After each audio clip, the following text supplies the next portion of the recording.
Hello everyone. आज हम बात करेंगे क्लास 10th के सोशल साइंस के सिलेबस के बारे में, जो हर साल सीबीएसई रिलीज़ करती है। तो ये 2026 से लेकर 2027 के बच्चों के लिए है। तो इसमें हम जानेंगे कि कौन सा टॉपिक्स इम्पोर्टेंट है, कितने मार्क्स से आते हैं। इसी से बेसिस पे सारे आपके जो भी पेपर बनता है क्लास 10th का, वो पूरा इसी बेसिस से बनता है। जो इसको नहीं ध्यान देता उसके पूरे नंबर भी नहीं आते, क्योंकि सीबीएसई इसी को लेकर के बनाता है, किस टॉपिक से कितने नंबर चाहिए, कितने नंबर देने चाहिए, वो सब इसी से डिसाइड करता है, जो कि हम ध्यान नहीं देते हैं। तो सबसे पहला है कि हिस्ट्री है, जो कि India and contemporary world second की बात करता है। इसमें इंडिया की हिस्ट्री और वर्ल्ड की हिस्ट्री हम जानते हैं। बहुत इजी चैप्टर है। जैसे पहला चैप्टर है the rise and nationalism in Europe. इसमें आप पूरी कहानी यूरोप की पढ़ते हो कि जो यूरोप के जो कंट्रीज़ हैं वो कैसे, मतलब जितनी जितनी कंट्रीज़, कई आप स्ट्रेंथ के सब ब्रिटेन देखोगे, फ्रांस देखोगे, मतलब बहुत सारे कंट्रीज़ को आप देखोगे कि कैसे वो इंडिपेंडेंट होते हैं अदर कंट्रीज से।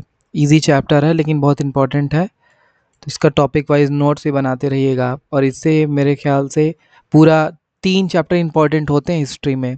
एक ये the rise nationalism in Europe, second the nationalism in India, and the third print culture and the modern world. यही 3 चैप्टर से ज़्यादा नंबर का आता है। हाँ, कभी कभी 3 नंबर का, या हो सकता है 5 नंबर का। जो ये चैप्टर है the making of global world, इससे भी आता है। इससे कभी कभी 5 नंबर 3 नंबर इसलिए दे देता है क्योंकि बहुत सारे बच्चे इस टॉपिक को छोड़ देते हैं। 1 to 1.3 तक ही आता है इसमें, सोचते हैं इतना नहीं पढ़ें तो सही है, लेकिन कभी कभी 5 मार्क्स का भी इसमें आ जाता है। तो ये ध्यान रखिए।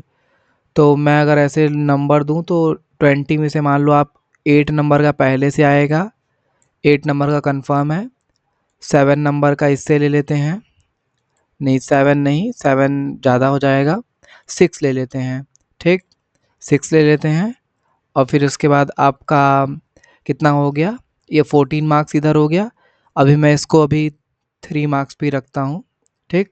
और 3 नंबर प्रिंट कल्चर से रख देता हूँ, ठीक। ये इसमें से प्रिंट कल्चर और जो चैप्टर फर्स्ट है इसमें से 1-2 नंबर ऊपर नीचे हो सकता है। इसमें से हो सकता है 6 नंबर का दे दे, इसको कर दे 5 नंबर का, क्योंकि ये ऐसे चैप्टर हैं कि इनसे 5 नंबर का बनना ही बनना है। ओके, तो नेक्स्ट हम लोग बात करते हैं। और बाकी जैसे ये एज ऑफ इंडलेशन, ये बस आपके पीरियोडिक टेस्ट यानी हाफ ईयरली और यूनिट टेस्ट में आता है, स्कूल वाले देते हैं इस पे।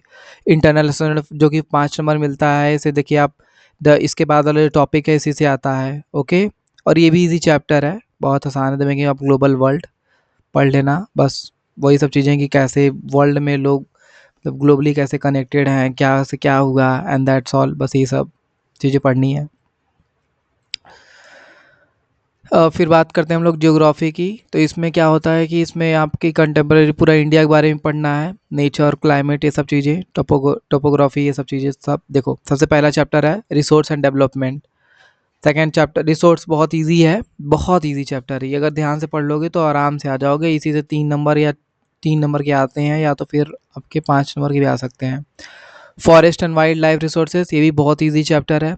वाटर रिसोर्सेज, जैसे फॉरेस्ट वाइल्ड लाइफ की बात करते हैं उसमें बस वही पूछता है इंपॉर्टेंस ऑफ फॉरेस्ट क्या है, वाइल्ड लाइफ की इंपॉर्टेंस क्या है। फिर उसके बाद चैप्टर 4 है एग्रीकल्चर, जो थोड़ा सा विलेज से कनेक्टेड होता है, उसको बहुत अच्छे से समझ में आता है ये चैप्टर, तो आराम से पढ़ना अच्छे से, ईजी भी है सबके लिए। फिर 5th चैप्टर है minerals and energy, 6th chapter है manufacturing industries, and 7th chapter है lives of economy, national economy. Okay, इसमें बस मैप वर्क आएगा, बस मैप वर्क ध्यान देना। चैप्टर थोड़ा सा बोरिंग भी है इसलिए मैप वर्क ही है बस। ओके, तो इसमें टोटल 20 मार्क्स के हैं। बाकी मार्क्स डिसाइड करेंगे तो देखो, इस इधर से ना जो मिनरल्स एंड एनर्जी, इधर से 1-2 मार्क्स के ज़्यादा आते हैं, क्योंकि इसमें से फैक्ट्स काफ़ी ज़्यादा हैं। तो मैं अगर इन दोनों को चैप्टर कंबाइन कर दूं तो 7 नंबर ले लेते हैं, इनको हम 7 नंबर ले लेते हैं, 7 मार्क्स जोड़ देते हैं, ठीक। बाकी एग्रीकल्चर, और ध्यान सुनना, एग्रीकल्चर और जो ये वाटर रिसोर्स है, इसमें से 5 नंबर के और करके आता है, मतलब इन दोनों में से कोई 5 नंबर का आ सकता है। 7 + 5 12 हुआ, और बाकी 8 नंबर का इधर से आप देख सकते हो, 8 नंबर, और 1-2 नंबर इसमें से मान लो, इन दोनों में से मान लो अगर 7 नंबर का भी आ गया तो इसमें से आपका 6 नंबर आ जाएगा किसी में, या तो 5 नंबर इसमें से आ गया, 1 नंबर इसमें से आ गया। तो ये डिपेंड करेगा जो पेपर सेटर रहेगा उसमें, ठीक। And that's all. और पेपर सेट वाइज आते हैं ना, तो फिर जैसे 5 नंबर का वाटर रिसोर्स से सेट ए में डाल दिया, तो एग्रीकल्चर में सेट बी में डाल देगा, तो पढ़ना तो आपका पड़ेगा। और दूसरी बात की जियोग्राफी में अगर आप अपने जो टीचर आपके नोट्स बनवाते हैं क्लास में, स्कूल में या कहीं पे भी, बस उन पॉइंट्स में नोट्स को पढ़ लो, ऐसे ही काम हो जाएगा, क्योंकि कोई टेंशन नहीं है। फिर हम बात करते हैं पॉलिटिकल साइंस यानी सिविक्स की बात करते हैं। इसमें डेमोक्रेटिक पॉलिटिक्स, ये बच्चों को थोड़ी सी बोरिंग लगती है, क्योंकि इसमें थोड़ी सी पॉलिटिक्स के बारे में बातें करते हैं और थोड़ा सा मतलब ऐसे ही रहते हैं कि जो थोड़ा इंपॉर्टेंट तो रहता है लेकिन समझ में नहीं आता है, तो इसलिए वो लोगों को बोरिंग लगती है।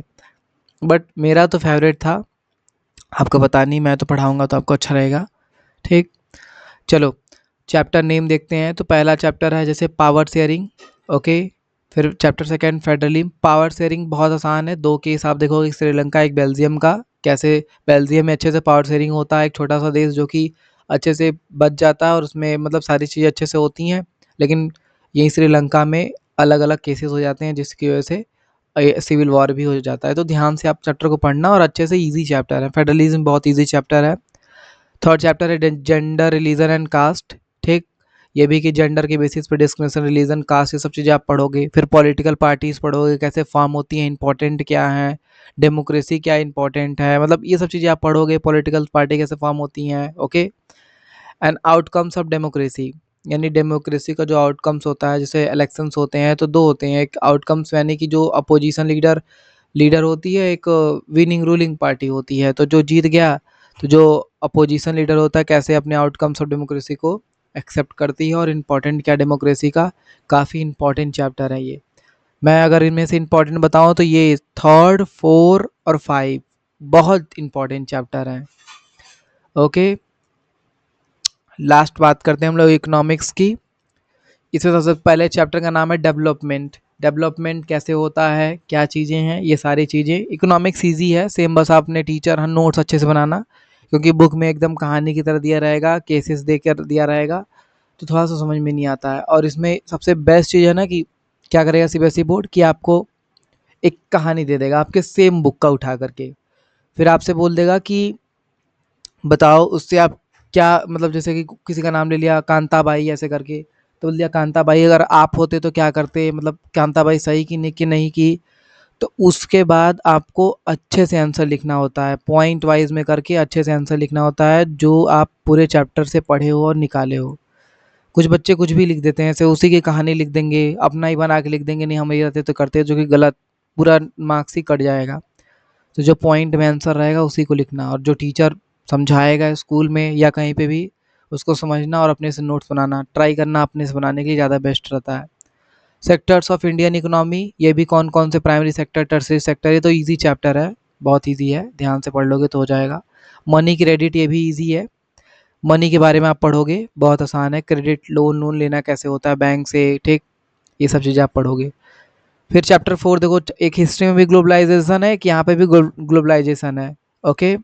इंडियन इकोनॉमी, ये देखो ग्लोबलाइजेशन और इंडियन इकोनॉमी बस बोर्ड एग्जाम में होगा, कि what is globalisation, factor that is, मतलब यही दो टॉपिक आने वाले हैं और इन्हीं को ध्यान से पढ़ना। बच्चे क्या काम करते हैं कि बिना देखे सिलेबस पढ़ लेते हैं पूरा, और कुछ ये इसको ध्यान ही नहीं है ज़्यादा, इसी में से क्वेश्चन बना दिया अच्छा वाला सीबीएसई, फिर उनके नंबर कट जाते हैं। तो इसको ध्यान देना इम्पॉर्टेंट है, और ऐसे टॉपिक से सीबीएसई पूछता ही पूछता है, ये बात याद रखना। मैं भी जब छोटा था तुम्हारे टाइम में, तो मैं भी ये सब चीज़ें करता था, कि इन टॉपिक को छोड़ देता था, लेकिन इसी से क्वेश्चन आ जाते थे। ये सारे प्रोजेक्ट के हैं, जो भी आपको प्रोजेक्ट बनाना रहेगा उसमें 5 नंबर मिलेंगे। Production across countries, Chinese toys in India, World Trade Organisation, and last chapter is consumer right. ये भी बहुत इंपॉर्टेंट नहीं है, सॉरी, बस प्रोजेक्ट वर्क है, हाँ। तो यानी आपको बस कितने चैप्टर पढ़ने हैं इसमें, 4 चैप्टर इसमें पढ़ने हैं, ओके ओके। तो अब ऐसे करके डिटेल में भी इधर दिया हुआ है, तो इधर आप देख सकते हो, आराम से पढ़ सकते हो क्या क्या स्टूडेंट्स को पढ़ना है। देखो सिलेबस को ना पूरा एकदम अच्छे से समझ डाल, किसी भी सब्जेक्ट का, या मैथ्स का हो, साइंस का हो, इंग्लिश का हो, समझ गए, सबसे बेस्ट रहेगा, तुमको सब पता रहेगा क्या कहाँ से पढ़ना है, और इसी के साथ तुम लोग नोट्स बनाओ, मैं तो ये कहूँगा सबसे बेस्ट रहेगा। ठीक है, थैंक यू।